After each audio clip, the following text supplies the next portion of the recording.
Kesombongan iblis ternyata bukan saja membuat dirinya dilaknat oleh Allah Subhanahu wa Ta'ala, namun ia juga terusir dari surga. Dan setelah diusir, akhirnya iblis pun mulai membangun istananya di lautan. Iblis memilih lautan karena luasnya mencapai 3/4 dari luas bumi. Kisahnya dalam sebuah kitab, karya agung Sang Syekh Imam Al-Ghazali disebutkan bahwasanya iblis itu dulunya memiliki nama Al-Abid yang artinya ahli ibadah. Pemberian nama Al-Abid ini hanya pada langit pertama, lain hal dengan langit kedua dan seterusnya. Begitu terkenalnya iblis dengan pemberian nama Al-Abid di saat itu, karena iblis ketika itu memang hamba Allah Subhanahu wa Ta'ala yang taat. Pada langit kedua, iblis disebut dengan Az-Zahid dan di langit ketiga diberi nama Al-Arif. Di langit keempat namanya adalah Al-Wali, pada langit kelima namanya adalah Et-Taqi. Sedangkan nama di langit ke-6 dan ke-7 adalah Al-Kazin dan Azazil.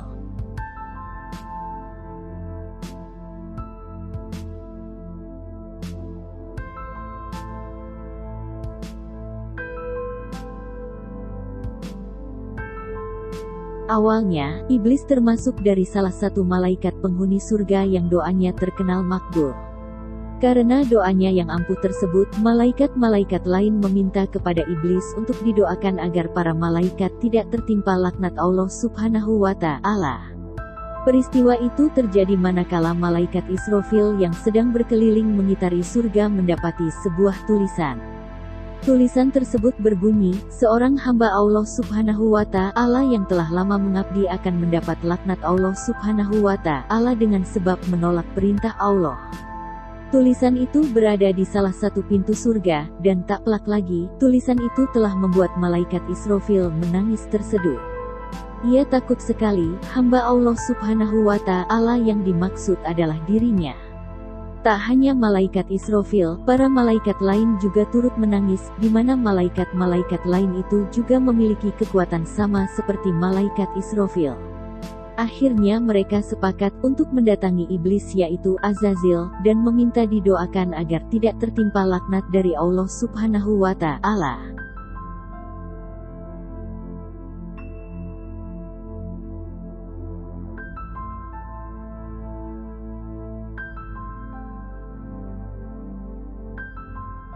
Pada waktu itu, ketika mendengar penjelasan Israfil, Azazil berkata, "Ya Allah, hamba-Mu yang manakah yang berani menentang perintah-Mu itu, sungguh aku ikut mengutuknya." Azazil lalu memanjatkan doa, "Ya Allah, janganlah Engkau murka atas mereka." Azazil mengingkari perintah Allah Subhanahu wa Ta'ala, selama kurun waktu 120.000 tahun, Azazil atau si iblis, menyandang gelar kehormatan dan kemuliaan, dan hingga tibalah Nabi Adam alaihissalam diciptakan. Allah Subhanahu wa Ta'ala menyuruh semua malaikat sujud kepada Adam yang diciptakan sebagai khalifah atau pemimpin di bumi. Semua malaikat segera patuh dan melaksanakan perintah Allah Subhanahu wa Ta'ala tersebut. Namun Azazil atau si iblis malah membangkang. Dia menolak melaksanakan perintah Allah Subhanahu wa Ta'ala untuk bersujud kepada Adam karena kesombongannya. Sejak saat itulah iblis dijadikan simbol dari kesombongan, tentang takabur, tentang selalu berbangga diri. Sifat-sifat inilah yang kemudian ditularkan oleh iblis agar tersesat dari jalan Allah Subhanahu wa Ta'ala. Iblis berkata, "Ya Allah, aku memang lebih baik dibandingkan Adam. Engkau ciptakan aku dari api, sedangkan Adam Engkau ciptakan dari tanah." Karena penolakan itu, Allah Subhanahu wa Ta'ala berfirman agar iblis keluar dari surganya.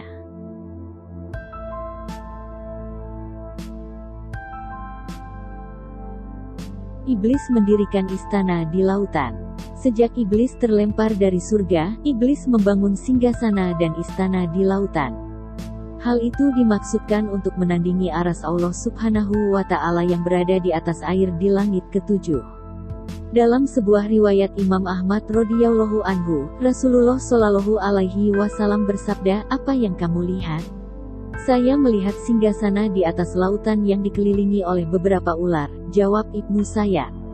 "Dia telah melihat singgasana iblis," sabda Rasulullah shallallahu alaihi wasallam dalam hadis riwayat Ahmad.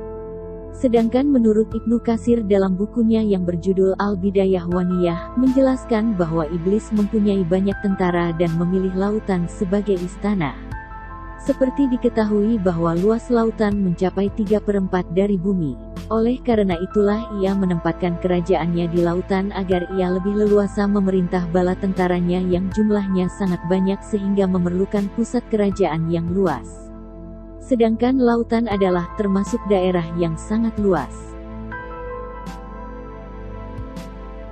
Terima kasih sudah menonton video ini sampai selesai, semoga bermanfaat. Terima kasih juga sudah subscribe, like, komentar dan share-nya.